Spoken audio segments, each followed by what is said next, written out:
Hey guys, Chris here, and today I'm going to be eating my feelings. You know, this was a lot easier when I didn't care about what I was putting in my mouth.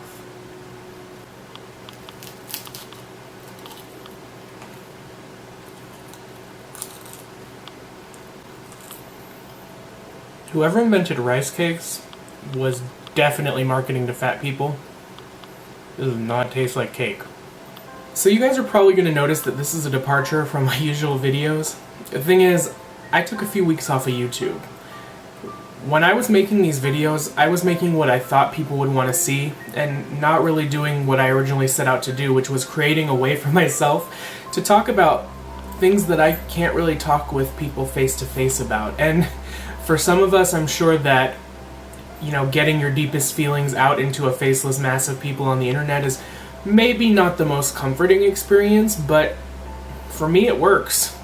But because I was making things that I thought people wanted to see, and not really the videos that I wanted to make, I kind of lost my motivation for a while.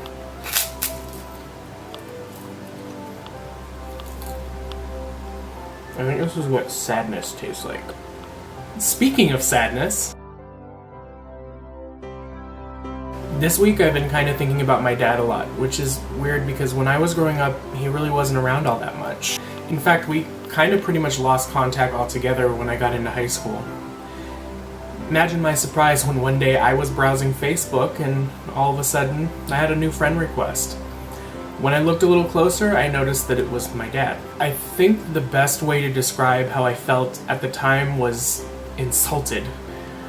I mean, here was someone who'd been out of my life for more than 10 years, and they decided that the best way to reach out to me was by friending me on Facebook.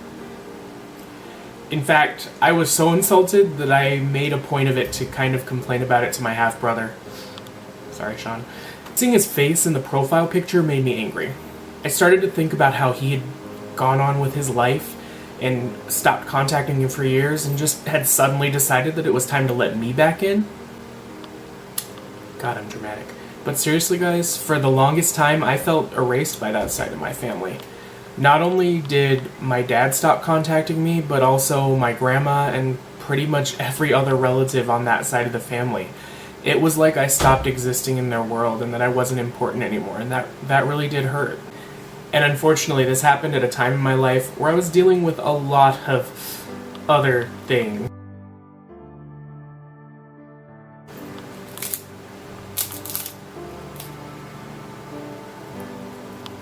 I spent a lot of time trying to pretend like it didn't bother me, but really it did. A lot of my friends either had two parents, or even if they had divorced parents like I did, both of the parents were still in their lives. They had a lot of opportunities and a lot of things that I wasn't necessarily able to do all the time. And granted, I was lucky that my grandmother stepped in when she did, and that my mom was willing to work so hard to help me get the experiences that I was able to have. I got to do a lot of great things because of their hard work. I got to tour Europe and play my instrument around different areas of the globe. It was a really great experience, and I got to go on a lot of other music-related trips that really took me places that I might not normally have gotten to go on my own. Still, as an overachieving honor student, my worst fear was that I wouldn't be able to afford college. Even though I graduated top 5% of my class, I knew that, my mom couldn't afford it on her own. And because of how hard that I tended to work in school, working didn't seem like an option at that point. I was really pretty resentful of the fact that I even had to think about that kind of stuff in high school, and I realized that I'm not alone. There are probably a lot of people who have that same experience for different reasons, and it does seem a little bit petty. I know now that I can work and get stuff done at the same time, but my brain wasn't wired to work like that in high school, and I don't think anyone should have to be.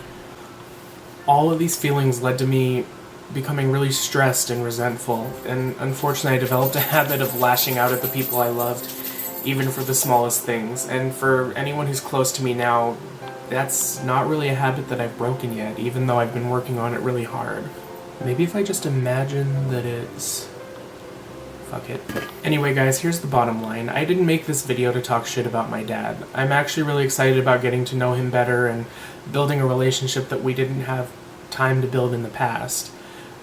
It's on my ongoing weight loss journey.